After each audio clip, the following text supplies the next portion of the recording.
I'm sorry. I know we're going to get a lot of hate on this video, but I think these running backs are a little bit too expensive where we are going to be better off going through and targeting one of those buy low RBs, someone that I think maybe has a little bit higher of a ceiling. But of course, I want to hear your opinion down there in the comment section. So if you think I'm wrong, feel free to go down there to the comments. Tell me, Mason, you could not be more dumb for reasons X, Y, and Z.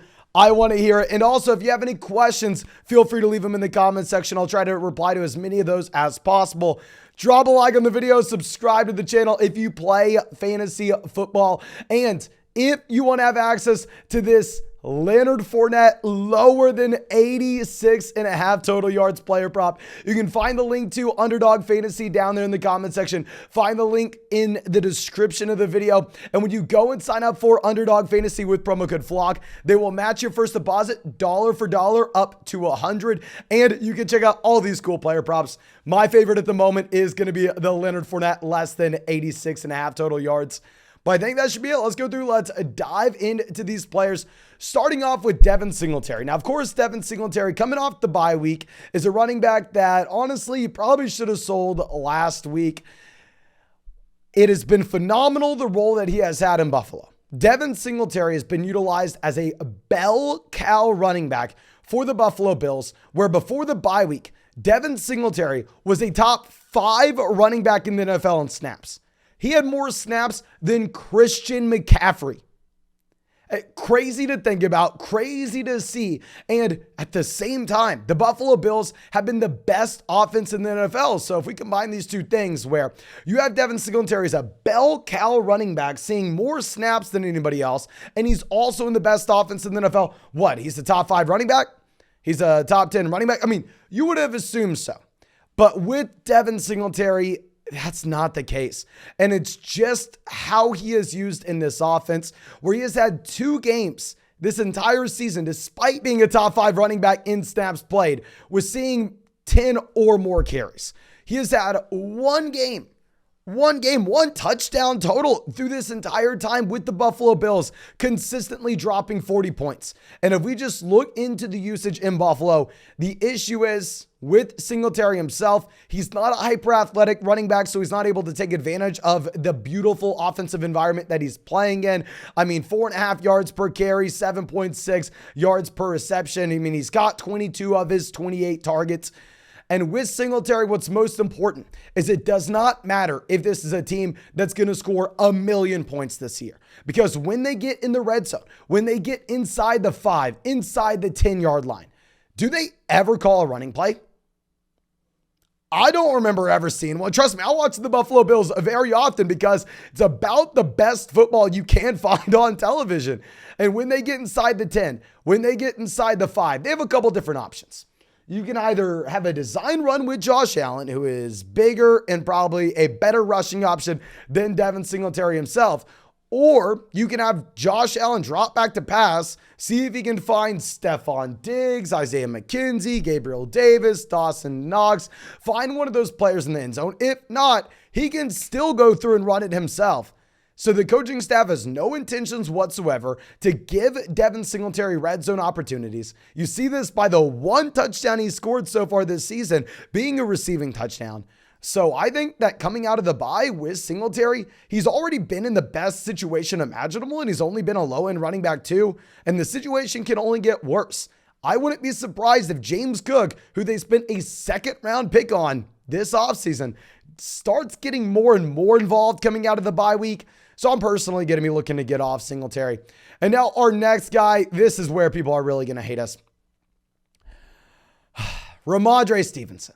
With Madre Stevenson, he comes out and he crushes back-to-back weeks. He has been phenomenal, and I want to get out ahead of this. Y'all know I've been a Damian Harris hater for years. I mean, I've been advocating to go through and draft Madre Stevenson for 2 seasons now. Last year, I guess I was wasting my breath advocating for Madre Stevenson, but the reason why I liked Stevenson is this is an RB that can get involved as a pass catcher. He is a significantly better pass catcher than what you have with Damian Harris.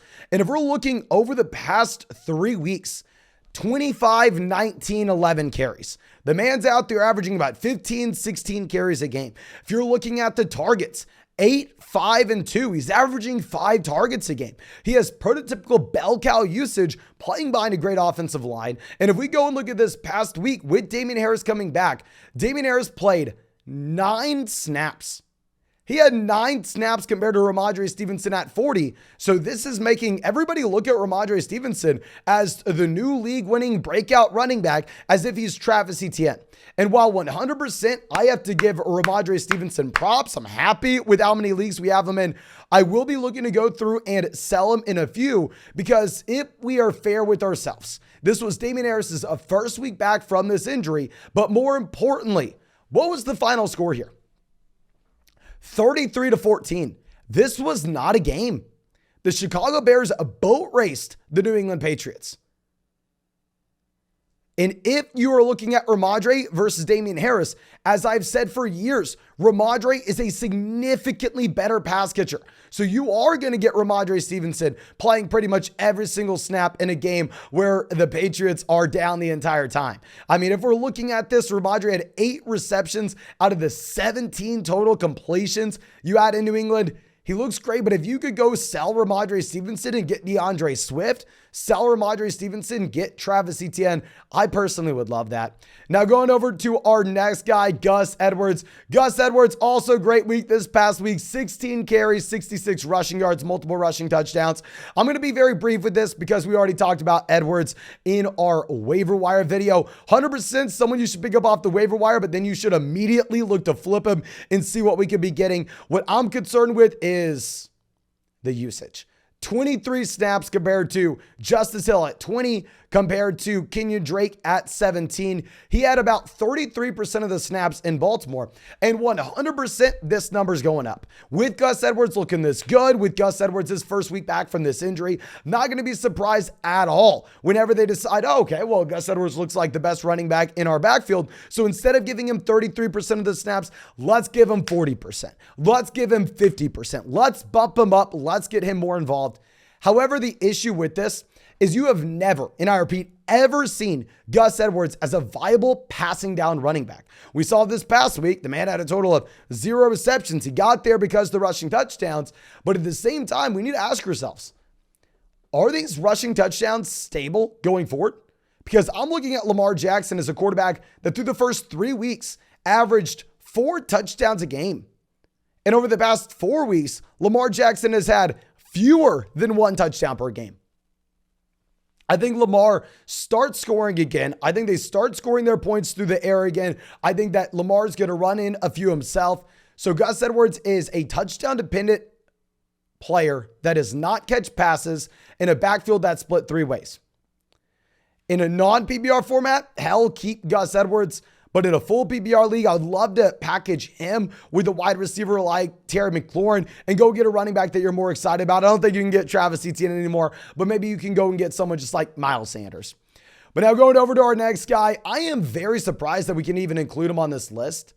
James Robinson. So with James Robinson, yes, I mean, this is a pretty good spot if we're going to be honest. You're going over to the New York Jets, and if you look at this Jets offense, I mean, they have allowed Michael Carter and Breece Hall to combine for over 20 carries a game, over 150 total yards a game, 8 targets a game so far this season. So you'd assume, oh, James Robinson coming in. Does this mean he gets this Breece Hall workload? No, he's not going to get the Breece Hall workload. I can't believe we actually have to say this. I can't believe we have to make a video about this. But James Robinson is not close to Breece Hall. Breece Hall is a significantly better running back than James Robinson. I think that this is going to go back to what you had at the beginning part of the year where Michael Carter and James Robinson are splitting. Remember back then when we were able to go through and trade for Breece Hall everywhere where people were like, oh, okay, well, Michael Carter is that 50-50 back. I think that's going to be the situation you're in. I think that you will have Michael Carter as the 50-50 running back here in New York playing alongside James Robinson. Carter's going to get pretty much every target out of the backfield. So I would look to go ahead and see what we could get for J-Rob. Now, a running back that we had as a buy low option at the beginning portion of the season where people were going through and panicking on him, it's now the time to sell. Alvin Kamara. So with Alvin Kamara, yes, I mean, we had him on like 5 buy low videos. God knows how many buy low videos we had with Alvin Kamara for week 1, 2, 3, 4. But that was when people were panicking. That's when Alvin Kamara was injured. That's when in the first 2 weeks that he played, he really didn't do anything. Whereas now if you're looking at Kamara, he's coming off a 3-week stretch where he's averaging about 17, 18 carries a game, where the man's averaging about 7 to 8 targets a game. I mean, it has been vintage Alvin Kamara. Alvin Kamara has been phenomenal. You could not be more excited about this. However, I think that in reality, Kamara is probably going to end up being about halfway from where he was at the beginning of this season and halfway from where he's been over the past few weeks. The reason for this is there have been 2 extremes. At the beginning of the season, when we were able to trade for him and buy him low, he was clearly injured. And over the past 3 weeks, while he's been healthy, his situation is also abnormally great, where you had Jameis Winston not playing. We know Jameis not going to be as good for Kamara as Andy Dalton was because Jameis is not that check down quarterback. On top of this, we had no Michael Thomas. We had no Jarvis Landry. So you were looking at an offense where they kind of had to be forced to use Alvin Kamara a little bit more as that passing down running back and bump up his targets back to the vintage Kamara level where he's getting 7, 8 targets a game. I think when we have Winston coming in, as well as Michael Thomas, Jarvis Landry, all of a sudden, this is going to be a very difficult situation where Alvin Kamara is having to go up against Olave, Thomas, Jarvis for targets. On top of this, have the quarterback that's looking downfield rather than at the line of scrimmage, plus Taysom Hill being a thorn in the side, vulturing rushing touchdowns in the red zone and pissing us off. That's not going to change at all this season. Trust me, I wish the Saints cared about people who played fantasy football and did not give Taysom Hill those goal line rushing attempts, but that's not the world we're living in. They don't care about your fantasy team. They don't care about my fantasy team. So Taysom's still going to be getting those rushing TDs. So personally, I would be looking to see what kind of value we could get for Kamara right now. Like if you could trade Kamara and get Travis Etienne and then a slight wide receiver upgrade somewhere else, I'd really like that. But now going over to our next guy, Aaron Jones, a running back that we had as that sell high player way back week 2, whenever he demolished the Chicago Bears. With Aaron Jones, couldn't really sell him last week because he was coming off a performance against the Jets where he had absolutely nothing. But now this is the time to sell. Goes up against Washington.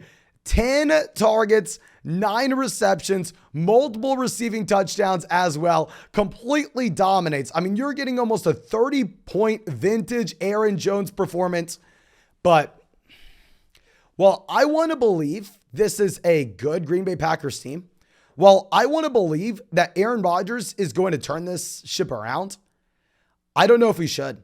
I don't know if we'd be naive to think that, because if we're going to go ahead and look out, I mean, just this week, Las Vegas sportsbooks are putting the Buffalo Bills, yes, obviously the best team in the NFL, but they're putting the Buffalo Bills as 10.5, 11-point favorites over the Green Bay Packers. I think this is a good indication that while we want the Packers to be able to turn the ship around, while we want Rodgers to go back to that MVP level, simply not the situation that we're in. There's an outside chance that they decide to get A.J. Dillon a little bit more involved as he was at the beginning part of the year. Over the past few weeks, A.J. Dillon has had absolutely nothing. And I think this is going to open up that sell high moment yet again for Aaron Jones, as we were saying at the beginning of the season. But now let's go over to our next running back, someone that was great, just like Madre Stevenson on Monday night. We have Khalil Herbert here. Herbert goes through. He gets one of the touchdowns in the red zone. I mean, hell, he has, what, if we just do some quick napkin math, about 15 points scored against one of the best defenses, or at least what I thought was one of the best defenses in the NFL. I mean, the Chicago Bears look significantly better than they have been. A lot looks like it's going in the favor of Khalil Herbert. We have some people coming through saying that Herbert is going to take over as the starting running back for David Montgomery. Hell, I mean, if you're looking at the snaps this past week, hard to take too much away from it because obviously this game was completely out of hand, but you still have Montgomery seeing 40 snaps compared to Khalil Herbert at 29. David Montgomery ran more routes. David Montgomery had more carries. And if we are looking at Herbert, I think we need to be realistic. If we remove the 2 weeks that David Montgomery was injured, you had 9, 4, 4, 7, and 12 carries for Khalil Herbert. He's been incredibly efficient. He has looked phenomenal, but throughout the entire season, even if you include the games where David Montgomery was injured, the man has 7 targets. He has 7 targets. He's averaging 1 target a game. I think that Herbert is not a startable running back in any game that David Montgomery is healthy. I think that the probability he goes through and actually replaces David Montgomery as the starting running back here is less than people think it is. And on top of this, even if Montgomery were to go down, while Khalil Herbert would project to be an automatic starter in your lineup as a handcuff running back, hell, his ceiling's not going to be as high as what you would have with like an A.J. Dillon if Aaron Jones were to go down, or a Tony Pollard if Ezekiel Elliott were to go down, or Alexander Madison if Dalvin Cook were to go down.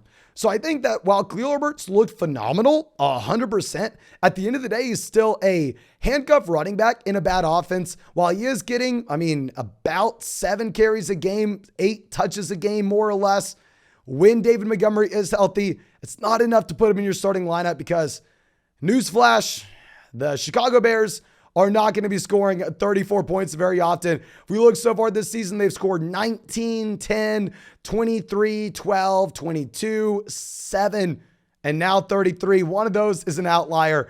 But I think that's all I got for you. Of course, thank you so much for checking out the video. If you have not done so already, go down there, drop a like, subscribe to the channel if you play fantasy football. Leave any questions you have down there in the comment section. And if you want to check out this Leonard Fournette lower than player prop, if you want to go check out any of those player props or get in a draft with us on the live stream, go to the link in the description, go to the link in the comment section, go sign up for Underdog Fantasy and they'll match your first deposit dollar for dollar up to $100. But I think that's all I got for you. Of course, thank you so much for being a member of the flock. Thank you so much for supporting the channel, and I hope you have a great day.